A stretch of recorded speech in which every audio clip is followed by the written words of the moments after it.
Hey everybody, welcome back to microbeerreviews.com. We've got one of our Red Hook beers out of the multi 12 pack, and we're finally getting these out to you guys. This is the Copperhook. This is a beer that I've had before. I liked a lot. It's a little different than it used to be. Red Hook's changed a little bit over the years. Mainly, you can tell by their bottles. They're the only ones that have this bottle, and this is something they've done in the last, probably year or so, at least on the East Coast. Red Hook's been around for like 30 years, and recently they changed some of the things they do. A lot of people consider them more of a macro brewery, but this Red Hook is it's a pretty good beer. It's a copper-colored ale, is how they describe it. It's fairly filtered, very little carbonation. They call it the crowd pleaser of Red Hook, and it is. It's a very mild ale. They call it smooth and rich with a little bit of malty flavor that you would expect from a craft brewery, with a little bit of a lighter body. It's 5.8% alcohol, 25% IBUs. It's what I call a very medium, mild, middle-of-the-road beer.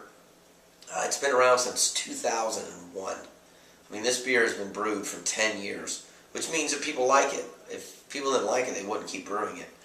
The thing that I think this beer does well with is that they advertise it as a session beer. And what a session beer means is you can have more than one. You can maybe have 6, and you're still going to be okay with it. This beer does that. So how Red Hook advertises this beer is a malty, a little bit of hops, a little bit of sweetness, lighter body, not too carbonated, not too much head. You can see there's almost none. Beer that just everybody would like to drink. And what that entails is a production of volume purchasing for them, which is what Red Hook has kind of trended towards. They've trended towards the more macro volume type brewery, and that's what this beer is. It's very thin. That's the one thing I don't like about this beer.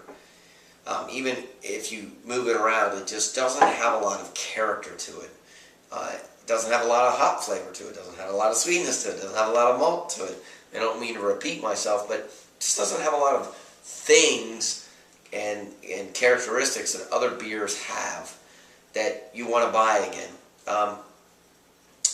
This beer came in a multi 12 pack that was very inexpensive. It was $13. It was very, very inexpensive. For that, it's okay. It's not bad at all.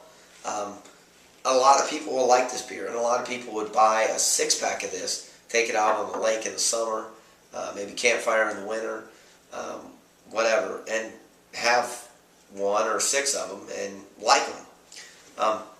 I would give it about a 2.5. This was one of the beers I've had in the past that I recall being a lot better in the past, which is what Red Hook has kind of been duped on recently. But it's not a bad beer. It's exactly what I just said. Mild,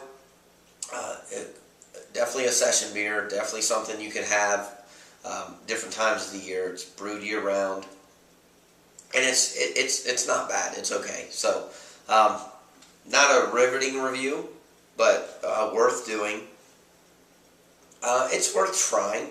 It's not anything you're going to want to seek out a lot, but it's worth experiencing. That's the way I'll end this video. So that's the Copperhook. I wish I could give you something different.